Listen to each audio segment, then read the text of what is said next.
නවපෑ සබන් සහ ක්‍රීම් ජාත්‍යන්තර ළමා රෝග පිළිබඳ විශේෂඥයන් විසින් සායනිකව තහවුරු කරලා තියෙන්නේ.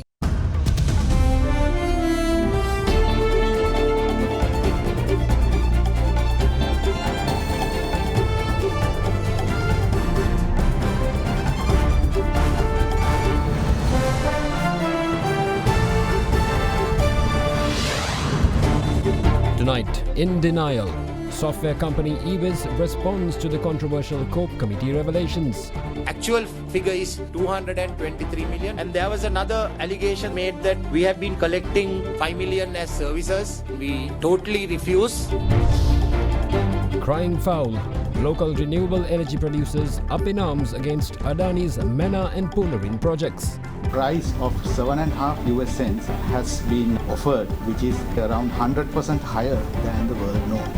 And these contracts it's up to around 30 years. Each year, around 175 million US dollars will have to be paid. Justice delayed. 9 accused in the disappearance of journalist Pradeep Eknaligoda remanded until the 13th. It wasn't me. Ex-Minister Basil Rajapaksa and Thirunadesan acquitted in the Malvana case after the Age's witness does a U-turn.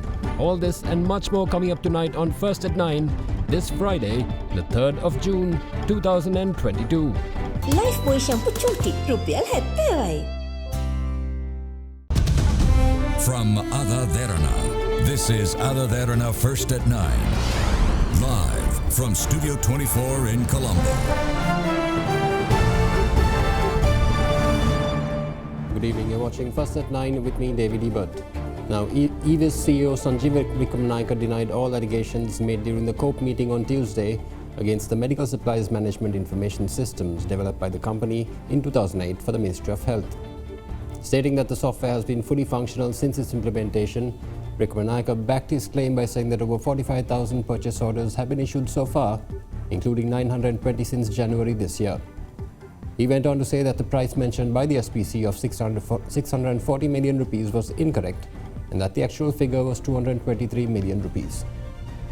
During Tuesday's COPE meeting, startling revelations were made by the officials of the State Pharmaceuticals Corporation in relation to a medical supplies management information system developed by software company eWiz. The SPC officials revealed that the system that was designed to monitor medical supplies and to issue purchase orders had not lived up to the expectations despite having cost a staggering 640 million rupees, with a further 5 million rupees paid to the company every month for maintenance.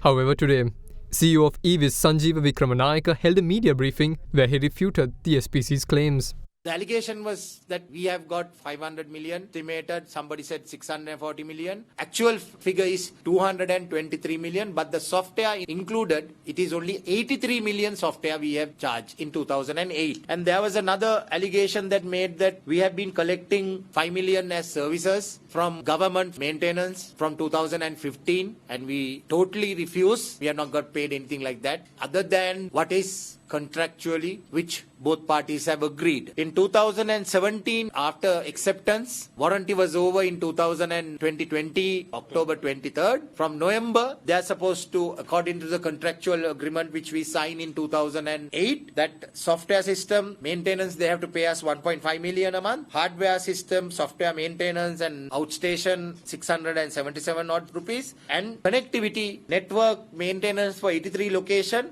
2.7 million, and totally it comes to about 4.9 million approximately. They started paying from 2020, from October, and there was another allegation saying that the system is not working. They say system is not working. I'm raised because we don't believe in what they said. The system is working. With this system, 2015 to 2022 May, we see the records of 45,458 purchase orders have been using. So if somebody asks me, is the only the software, and 2022 January till May 31st, there are about approximately purchase orders have been raised 920 plus. And if the system is not working, I don't think they can do those things. And also let me tell you, they said from the 2015 the system doesn't work, but 2018 they connected 68 hospitals to the new system. In 2019, 62 hospitals was connected live. So totally today, as far as we know, we are maintaining 230 location island wide. Then the last thing that they were talking about, 7,000 million rupees have estimated to upgrade this system. We have never given that kind of figures to anybody. Neither they have asked from us. I don't know how they got it, but it's false. We have not given. But if somebody asks me, did that cost that much? No, we know that it doesn't cost that much. So how much you might ask? We need to estimate what kind of license they are looking at and what kind of scope that they are talking about and number of computers and UPSs. Local renewable energy producers are crying foul over the $500 million Adani Group energy projects in Mena and Punarin. Speaking to AdaDerana First at 9 today, Executive Committee member of the Solar and Hydropower Association, Prabhat Vikramasinghe, explained that the unit price quoted by Adani was a staggering 100% higher than industry norms and would lead to an outflow of around $175 million each year. The association now plans to take the matter up in court. On September 30th, 2021, Indian mega company Adani Group inked a deal to develop the Colombo West International Container Terminal in partnership with the Sri Lankan government and local blue chip John Keel's Holdings. The 35-year-long Build, Operate, Transfer project is the biggest foreign investment in Sri Lanka's history and is expected to cost a staggering $700 million. Then in March this year, Adani also signed agreements with the government to develop renewable energy projects in Mena and Punarin at a further $500 million. The output of the two projects is expected to total 500 megawatts, a welcome addition to feed the island's growing appetite for cheaper electricity. However, now local renewable energy companies are up in arms over the details of the deal. They have also been joined by the Ceylon Electricity Board Engineers Union. The two parties say that the agreement is illegal on numerous points, but the primary issue lies with its US dollar denominated tariff. Priced at 7.55 US cents per kilowatt hour, the cost has been described as lucrative, of which 50% remains in US dollars. This is despite local renewable energy companies having quoted tariffs at less than 5 US cents for the projects at the same sites when expressions of interest were called for last November. The local producers argue that the project should have been given to them for a couple of reasons, one being the cost savings to the government and two being the dollar retention issue. If local producers are paid in dollars, the money stays right here in the country. As renewable energy associations in Sri Lanka, we protest this unlawful attempt by the government to grant this 500 megawatt project without following a competitive bidding process to a private company. And also, we are really worried that the power purchase price that is submitted in their study is 7.5 US cents. So if you analyze the world wind power development, you will come to know that the projects of this scale offered prices to the utilities are below 3 cents per each unit of electricity. But in this case, it is really surprising that a price of 7.5 US cents has been offered or being negotiated, which is, we would say, around 100% higher than the world norms. So in this respect, what we urge is that if government wants to develop wind power in this region, it is a very good move, but it has to be through a competitive bidding process and at the least cost. Otherwise, if you pay out of dollars, our present economic crisis will get further worsened. And these contracts are, what we hear is for a period of more than, it's up to around 30 years. So each year, around 165 to 175 million US dollars will have to be paid for renewable energy. On the other hand, all the renewable energy projects in Sri Lanka is being paid a rupee tariff that includes mini hydro, solar power and the operating wind power plants. If you look at the wind power tender CEB floated in 2020 for the same region in Mena for 15 megawatt, the offered price by a local company is just 15 or 16 rupees, and it's a rupee tariff which will not change for the next 20 years. But if you look at this attempt to give this 500 megawatts, they are going to pay in US dollars, which will really weaken the CEB's financial position further. In addition, the association says that the agreement also violates the Electricity Act number 20 of 2009 that only allows large-scale projects to be offered through unsolicited proposals if they are between governments. As a privately owned company, Adani clearly doesn't fall within the Act's provisions. Further allegations have also been made against Power and Energy Minister Kanchana Wijesekara, who is allegedly pressuring the Sustainable Energy Authority to issue a provisional approval for the project. The association say that they will be seeking legal action as well. Now, the Commercial High Court today issued an enjoining order preventing an Aeroflot flight from taking off from the country carrying 191 Russian tourists after a complaint was filed by an Irish company. However, appearing on behalf of the respondents, Additional Solicitor General Sumati Dharmavardhana told the Commercial High Court that it does not have the authority to issue such an order. According to the Attorney General, this is because the country is bound by international and bilateral agreements to allow flights to land and take off in the country. The Commercial High Court in Colombo issued an enjoining order today preventing an aircraft from Russia's flagship carrier, Aeroflot, from departing from the Bandaranaike International Airport. Just last night, an Aeroflot Airbus A330 landed in the country to fly back 191 Russian tourists back to Russia. However, with the enjoining order coming in at the last minute, all passengers aboard the Moscow-bound flight had been asked to disembark and were reallocated to hotels. The enjoining order issued by the Commercial High Court in Colombo, which will stay in effect until the 16th of this month, was issued after hearing a complaint that had been filed by an Irish company. However, the airplane is being detained in the country despite the Civil Aviation Authority having reassured the Federal Transport Agency of the Russian Federation by letter on the 7th of March this year that no Russian aircraft would be arrested or detained in Sri Lanka. When the case was taken up today, Additional Solicitor General Sumit Dharmavardhana appeared on behalf of the second respondent in the case, the Katunaike Airport and the air traffic controller. He stated that according to international and bilateral agreements, the Sri Lankan government is bound to allow aircrafts to land and take off in the country. He added that the Director General of the Civil Aviation Authority has the legal power to ensure the necessary facilities are provided for aircrafts to take off. In this backdrop, the Additional Solicitor General stated that the court has no authority to issue such an enjoining order. Meanwhile, the lawyer representing Aeroflot Airlines asked the court to issue a suspension order on the grounds that the enjoining order had been obtained by presenting unfounded allegations which had been made by the complainant, an Irish company. As such, the court decided to consider the request made by the attorney representing the Russian airline on the 8th of this month.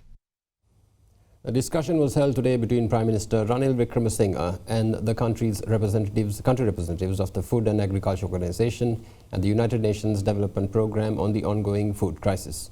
After briefing the representatives on the government's proposed food security programme, the FAO and the UNDP expressed their fullest support for the project with funding and other measures. Prime Minister Ranil Wickremesinghe held discussions with the Food and Agriculture Organization country representative Vimlendra Sharan and United Nations Development Programme Deputy Country Representative Malin Herwig on the ongoing food crisis in Sri Lanka today. During the talks, the Prime Minister briefed the officials on the government's plan to implement a food security programme to manage the food shortages.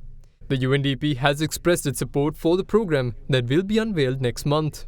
Further, FAO representative Vimlendra Sharan told the PM that such initiatives would be supported by donors who have come forward and expressed confidence that once implemented, the project can attract more financial support.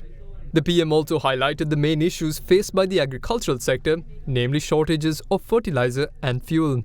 In response, the UNDP outlined its plan to implement an innovative farming assistance program that would aim to help Sri Lanka's farming community overcome the fertilizer shortages. President Gotabaya Rajapaksa has instructed the release of 1.8 billion rupees from the COVID-19 Healthcare and Social Security Fund towards the importation of essential medicines. The fund consists of donations received for the control of COVID-19. The President had explained that as the COVID-19 epidemic is now under control, the funds must be rerouted for health needs.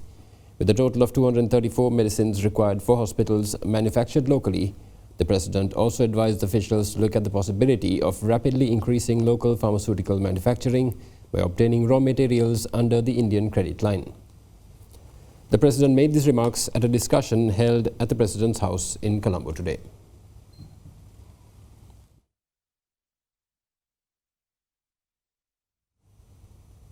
Meanwhile, 9 Army intelligence officers accused in the abduction and disappearance of journalist Pradeep Eknaligoda have been remanded until the 13th of June, when the case was taken up before the Colombo trial at bar today. In November 2019, the 9 accused had been served indictments over the abduction of Eknaligoda and were released on bail. Eknaligoda, who was a cartoonist, political analyst and journalist, was reported missing on the 24th of January 2010, 2 days before the presidential election. During today's proceedings, evidence statements were recorded from several witnesses in the case. Further hearings of the case have been fixed for the 13th of June.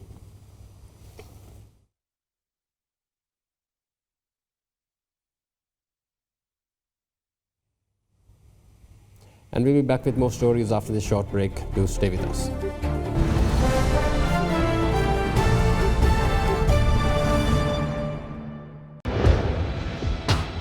Big 3.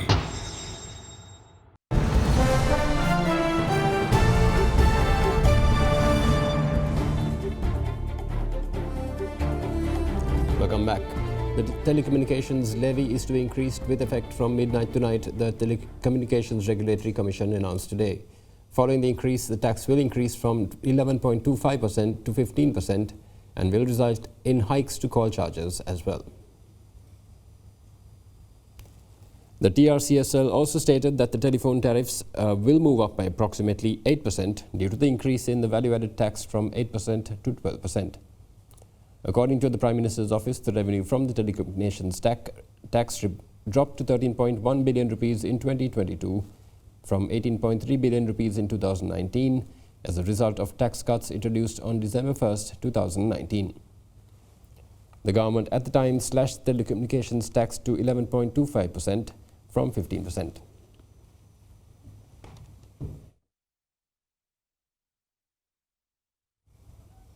Now, the Bar Association, in a letter addressed to the Attorney General and the Inspector General of Police, have raised serious concerns over indiscriminate arrests when investigating the violence that took place on the 9th of May. The BASL stated that allegations of bias would only hinder the country's efforts to restore political, economic and social stability in the country while deteriorating the public confidence in the law enforcement officials. The Bar Association issued a letter to the Attorney General and the Inspector General of Police yesterday, emphasizing the need to follow due procedure when arresting suspects in relation to the May 9 violence. The BSL raised serious concerns over the indiscriminate arrests made by the police department when carrying out investigations over the incidents of violence across the country. The BSL stated that arrests had been carried out without verifying the claims of the suspects as to whether they were at the scene of the crime or not. They also stated that some of the arrests had been made without any credible material, but rather on lists of names provided by politicians and solely on the basis that a person had participated in the peaceful protests between March and May. In its letter, the BSL said that the police had also taken pictures of the suspects before they were presented before an identification parade, which they suspect would be shown to witnesses prior to such parades. The association stated that allegations of bias against the law enforcement authorities will lead to a serious loss of public confidence and could have far-reaching consequences for moves to restore political, economic and social stability in the country. As such, they called on the AG and the IGP to instruct their subordinates to act within the parameters of the law. In the meantime, the police stated today that 2 more people had been arrested on suspicion for the murder of MP Amarkirti Atukorala. According to police spokesperson SSP Nihal Talduwa, a total of 21 suspects have been taken into custody in connection to the murder. The Gampa High Court today acquitted and released former Minister Basil Rajapaksa and Thiru Nadesan in the Malvana Mansion case. Announcing the verdict, the High Court judge explained that the order was issued due to the failure of the prosecution to prove the charges against the accused beyond reasonable doubt. The Attorney General's Department filed a case against Basil Rajapaksa and Thiru Nadesan in 2016, accusing the duo of embezzling public funds by purchasing a 16-acre property by the Kalani River in Malvana in Dompe and constructing a mansion with a swimming pool and an operating farm. The Attorney General's Department informed the court that an assessment had set the value of the house at 28 million rupees. However, during the proceedings, former Minister Basil Rajapaksa denied ownership of the property. In addition, the registered owner of the property, Mudita Jaikodi, had also stated that he does not own the land as well. Accordingly, the Pugoda Magistrates Court had ordered the land and the house to be sold at a public auction. The court also ordered that the proceeds from the sale be handed over to the Pugoda Magistrates Court. The Attorney General filed indictments against Rajapaksa and Nadishan in May 2017, and the case had been heard for over 5 years. At the last hearing, Upul Kumara Ramavikrama, the building contractor who constructed the house, testifying as the prosecution's main witness, denied having lodged a complaint with the Financial Crimes Investigation Division and refused to accept the signature on the FCID statement. Following this, Deputy Solicitor General Shanil Karunaratne informed the court that no further evidence will be examined in the case filed against Rajapaksa. This led the counsel for the defendants to request the High Court to acquit his clients of the charges. Accordingly, the case was then adjourned today, where the decision was announced by High Court Judge Nimal Ranavira, who ordered the accused to be acquitted and released. The preceding judge also stated that the order was issued due to the failure of the prosecution to prove the charges against the accused beyond a reasonable doubt. Now, the Board of Investment is to launch a 5-year strategic framework aimed at attracting sustainable foreign direct investments to Sri Lanka. The plan was presented at a virtual roundtable titled Investment Facilitation for Development: How Asian and Pacific Economies Will Benefit. The Board of Investments has established a 5-year strategic investment facilitation plan with the agenda of attracting more sustainable foreign direct investments to Sri Lanka. The strategic framework for the next 5 years was presented at a virtual roundtable which was held on the 19th of May in Bangkok under the title Investment Facilitation for Development: How Asian and Pacific Economies Will Benefit. Officials of International Trade Center and the German Development Institute also took part in the virtual roundtable. The Director General of the BOI, Renuka Veerakoon, states that investment facilitation has been identified as a core stimulator under the overall investment policy and that it is intended to target and secure high levels of quality and sustainable foreign direct investment. Further, she adds that investment facilitation has been recognized as a key measure for post-pandemic recovery for the economy as well. Several measures have been established to enhance investment facilitation, such as Investor Facilitation Center, which is digitalization of the organization, which is expected to lead more effective management of the customs functions. BOI Enterprises plans to continue with the operations despite of various challenges. During a meeting held with the Three-Wheeler Association today, Prime Minister Ranil Wickremesinghe stated that the government is taking measures to supply adequate fuel to the three-wheelers during the crisis. Meanwhile, as has been seen in the past weeks, long queues for gas cylinders and diesel continue to persist. The government is taking action to maintain adequate fuel supply for three-wheelers without any bottlenecks, says Prime Minister Ranil Wickremesinghe.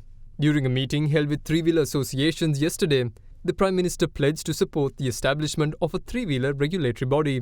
He also stated that the country requires $500 million to import the fuel each month. Nevertheless, during the meeting, measures to protect the three-wheeler industry during the face of crisis were also emphasized. Meanwhile, the Prime Minister also held discussions with the Petrol Station Owners Association, where the security and regularization of fuel supply was discussed.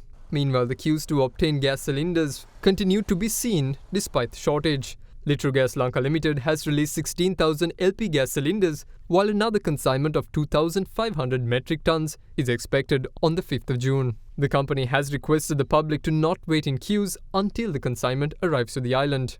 Meanwhile, more queues to obtain diesel at refilling stations continue to be seen. The Ministry of Power and Energy stated that 40,000 metric tons of diesel that arrived in the island through the Indian credit line is currently being unloaded. Another 40,000 metric tons of diesel is scheduled to be brought to Sri Lanka on the 17th of June. Meanwhile, Prime Minister Ranil Wickremesinghe met with party leaders on the 21st Amendment to the Constitution today, where the party leaders had raised several concerns. The amended draft is to be presented to the Cabinet next Monday. The meeting between Premier Ranil Wickremesinghe and the party leaders to discuss the draft 21st Amendment was held today. The focus of the meeting is to come to a common consensus on the ability of the President to remove the Prime Minister and appoint ministers to the Cabinet based on his whims, and the ability of the President to hold ministerial portfolios. General Secretary of the Sri Lanka Freedom Party, Dayasiri Jayasekara, stated that the President should only have the ability to dismiss the Prime Minister depending on whether the President commands a majority in Parliament. Attention was also drawn during the meeting on the proposals submitted by each party for the draft 21st Amendment to the Constitution. Meanwhile, the New Lanka Freedom Party has also submitted proposals for the 21st Amendment. The letter signed by its party chairman MP Kumara Velgama that was addressed to the Prime Minister states that they support the 21st Amendment. And that's all the news we have for you tonight. We hope you join us tomorrow at the same time. Good night.